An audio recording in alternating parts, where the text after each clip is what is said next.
জয় Hind sir. বন্ধুরা আমরা ওই যে বাড়িটা দেখাচ্ছে উপরে, সেই বাড়ির কাছে যাব, চলো।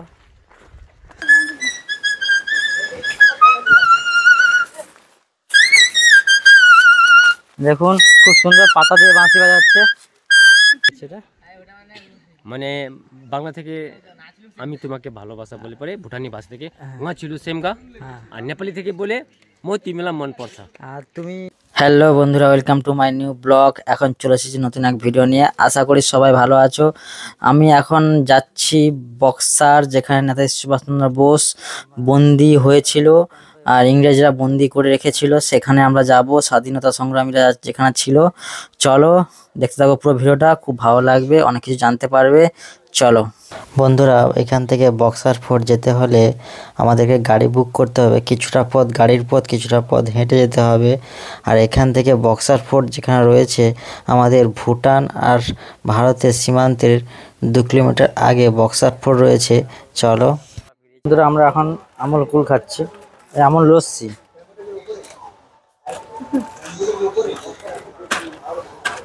ইন্দুমতি চিপস কিনেছে। কোন জিনিসটা খাবে না বন্ধুরা? এ হচ্ছে আমাদের গাইড বন্ধু, এ আমাদেরকে সবকিছু বলবে, ডেসক্রাইব করবে। আমরা এখন কোথায় আছি বলুন একটু। এটা 0 পয়েন্ট। আমরা 0 পয়েন্টে আছি। হ্যাঁ, আচ্ছা, এখান থেকে কতদূর যাবো আমরা? আমরা এখান থেকে বেশি না, আমরা এখান থেকে প্রায় 1.5 কিলোমিটার যাবো। 1 কিলোমিটার? 2 কিলোমিটার ধরুন। যাকে আমরা মিউজিয়াম যাবো না, মিউজিয়াম যা কি যারা স্বাধীনতা সংগ্রামী ওখানে যে রাখি ছিল তাদেরকে প্রমাণগুলো ওখানে আছে আর কি। আমরা এখন এবার পাহাড়ে উঠবো, আর আমাদের গাইড যেভাবে বলবে সেভাবেই যাব। চলো, আমরা এবার এখন 0 পয়েন্টে আছি। চলো। হ্যাঁ, দেখুন এবারে জাস্ট ভিউটা দেখো, জাস্ট অসাধারণ। সময় এখানে বার্কিং ডিয়ার, ওয়াইল্ড ডগ, তারপরে কোনো সময় এই যে সামার ডিয়ার, এগুলো আমরা ও ঘাস খাইয়ে থাকে আর জল ওখানে কাছে আছে দেখতে পাই। আচ্ছা, নামতে পারেন এর নিচে? আপনারা পারবেন না, আমরা কোনো কষ্ট মষ্ট করে আমরা নামতে পারবো, আপনারা পারবেন না। যা কি এখানে ওয়াইল্ড লাইফ অনেক আছে, যেখানে কিন্তু শিয়াল পাবেন না, শকুন পাখি পাবেন না। যাকে আর আদার্স অন্য যত আছে প্রাণী সব কিছু আছে, কিন্তু প্যান্থারটা কমন আছে এখানে।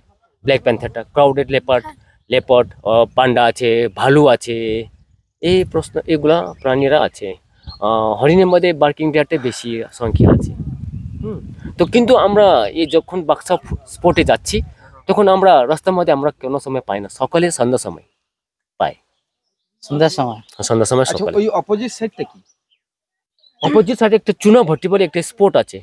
আমি এটা প্রমাণটা করবো পরে। চুনা ভাটির মধ্যে একটা হেলিকপ্টার এটা মানে ল্যান্ড করার জন্য আছে। হ্যাঁ, ওইটা আছে। তো ওই চুনা ভাটি বলে স্পটটা আছে।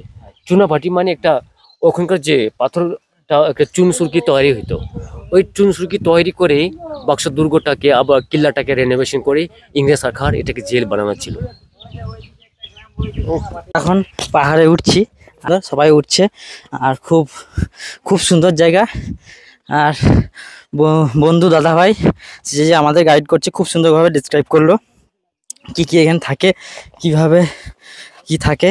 পুরো একদম নিনজা এনার্জি নিয়ে এসেছে।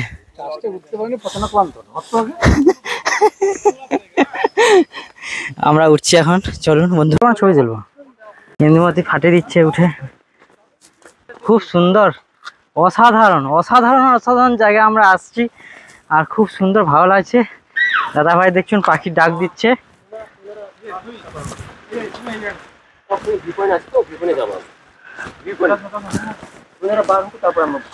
আমরা ভি পয়েন্টে যাবো। ওখান থেকে ঢিলির দেখতে পারবেন, খুব সুন্দর করে দেখতে পারবেন।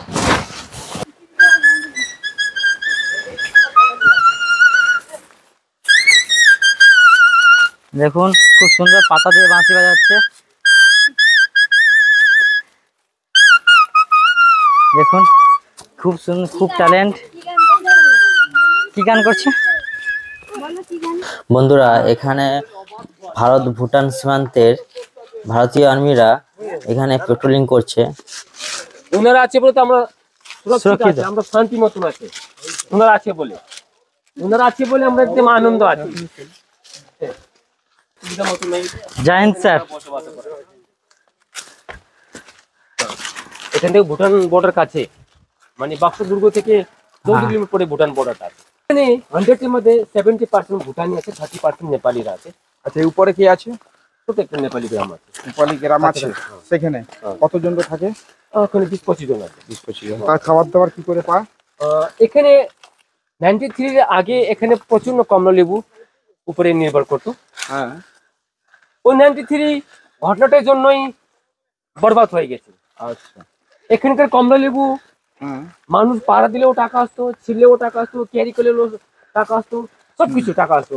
তো এখানে তো কমলা লেবু কলকাতা থেকে নিয়ে বাংলাদেশ লোকালের মধ্যে বিক্রি হইতো আর কি। তো 93 আগে এখানকার মানুষের কমলা লেবুর উপর নির্ভর ছিল, অন্য কাজ ছিল না। তো 93 যে বন্যাটার মধ্যে যে কমলা লেবুটা ল্যান্ডস্লাইড হয়ে গেছে অনেক কিছু। তাই না ভাই? বন্ধুরা আমরা ফাইনালি পৌঁছে গিয়েছি নেপালি গ্রাম। এই যে নেপালি গ্রাম, এটা এখানে একটা ছোট্ট করে ধাবা রয়েছে, খাওয়া দাওয়ার, কোল্ড ড্রিঙ্কস, চা, কফি সব কিছু পাওয়া যায়। আর আমরা অনেকটা পাহাড়ের পথ এসেছি, তাই আমরা এখানে একটু রেস্ট নেব, বসবো, কোল্ড ড্রিঙ্কস খাবো, চা খাবো। তারপর আমরা আবার স্বাধীনতা সংগ্রামী যেখানে রয়েছে সেখানে উদ্দেশ্যে আমরা বেরিয়ে যাব। চলো। নেপালি গ্রাম, আচ্ছা ওইটা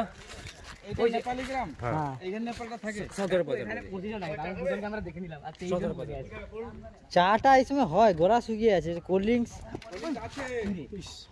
ভাঙা আছে। কেন বসো প্রথম এটা হেলিপ্যাডটা, প্রথম হেলিপ্যাড, ওটা ফার্স্ট সেকেন্ডটা, মিডলটা, মানে জাস্ট মিডলটা। ওখানে তো অনেক জায়গাগুলো আছে। আর ওখান থেকে যারা ওদের বড় বড় অফিসার ছিল তারা ও অবধি আসতো, আবার ওখান থেকে ওনারা পকেট উঠছিল ওভাবে হাইটে। হ্যাঁ, ওই পাহাড়ের নিচে পাহাড়ের নিচে আসতো, ওটাকে বলে মগদেল হিল পিকেট। আচ্ছা। ওখান থেকে সবসময় জেলটাকে নজর রাখে, নিচেটা জেল আছে, সবসময় জেলে না। 3টা পিক আছে, 1 নম্বর 2 নম্বর 3 নম্বর করে আছে। বলছিলাম মানে একটু মুখস্থ করি। নেপালি বলো, আমি তোমাকে ভালোবাসি, এটা কি বলে? মো তিমিলাই মন পড়ছা। আচ্ছা দাদা, তখন কি বলছিলাম আগে? এটা হলো ভুটানি ভাষা থেকে। ওটা ভুটানি ভাষা? ছিল সেমগা। ওটা কি? ওটা মানে আমাকে কি বলাচ্ছে এটা? মানে বাংলা থেকে আমি তোমাকে ভালোবাসা বলে পরে ভুটানি ভাষা থেকে ছিল সেমগা। আর নেপালি থেকে বলে মো তিমিলা মন পড়ছা। আর তুমি কেমন আছো? তারপরে কষ্ট অনুনছা। তারপরে আর আমি ভালো আছি, গালি যে মোর আমরাই ছু।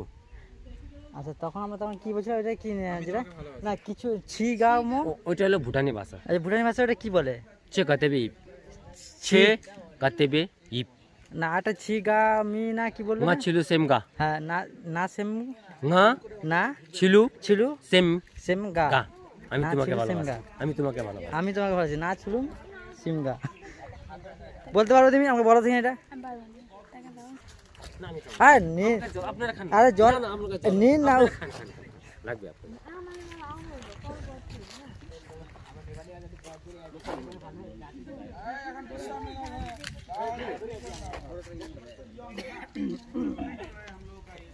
বন্ধুরা, অনেক আপনাদেরকে ল্যাঙ্গুয়েজ শিখে দিয়েছি, নেপালি, ভুটান সব কিছু ল্যাঙ্গুয়েজ শিখে দিয়েছি। কাকু, তুমি কি শুনতে বেশি কি একটা ল্যাঙ্গুয়েজ বলো দেখি? না ছিলাম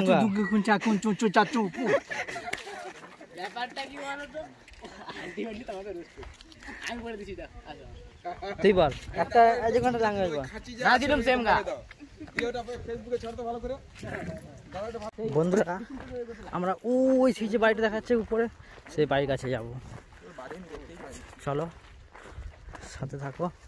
বন্ধুরা, এখানে আসতে হলে নয় শীত নয় গরমে আসবে, তাহলে পাহাড়ে হাঁটতে সবার ভালো লাগবে, আনন্দ লাগবে।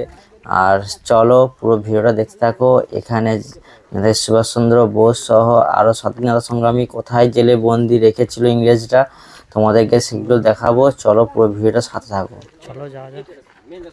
এর মধ্যে কত সুন্দরভাবে ঘর করে রয়েছে। হ্যাঁ, নেপালিবাসী দেখুন খুব সুন্দর ঘর বানিয়েছে। আর আমরা অনেকটা উপরে চলে এসেছি পাহাড়ে হাঁটতে হাঁটতে। খুব সুন্দর। আর আমরা ফাইনালি বক্সা কোর্ট পৌঁছ গিয়া, চলে এসেছি আমরা বক্সা কোর্টে। চলো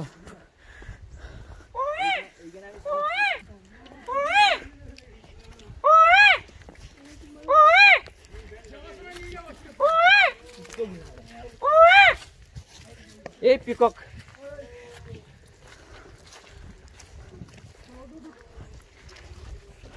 এটা ওটা ভিলেজ নেই, এক সেকেন্ড রাস্তা এখানে কি না এখানে ঘুরে চলে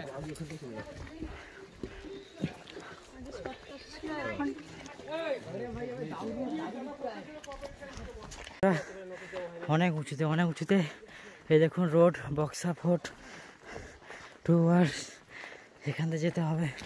ইন্দুমতি ফাটিয়ে দিচ্ছে, আমরা যেতে পারছি না, হাঁটতে আর পারছি না, উপরে উঠতে পারছি না।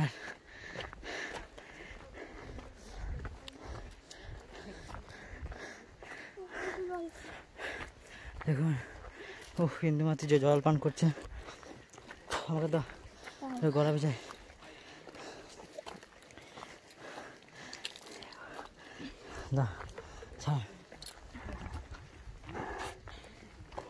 বন্ধুরা এখানে আমি আমার ব্লগটা শেষ করব, কারণ ভিডিও অনেক লম্বা হয়ে গিয়েছে।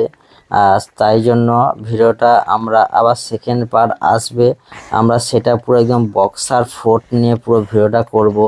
কোথায় কীভাবে জেলবন্দি ছিল, ইংরেজ কীভাবে রেখেছিল, সব কিছু তোমাদেরকে দেখাবো। আর চলো, ভিডিওটা ভালো লাগলে লাইক করো, কমেন্ট করো, শেয়ার করো, সাবস্ক্রাইব করো চ্যানেলটাকে। আরও নতুন ভিডিও আসবে এখানে, তোমরা প্লিজ সাপোর্ট করো। চলো।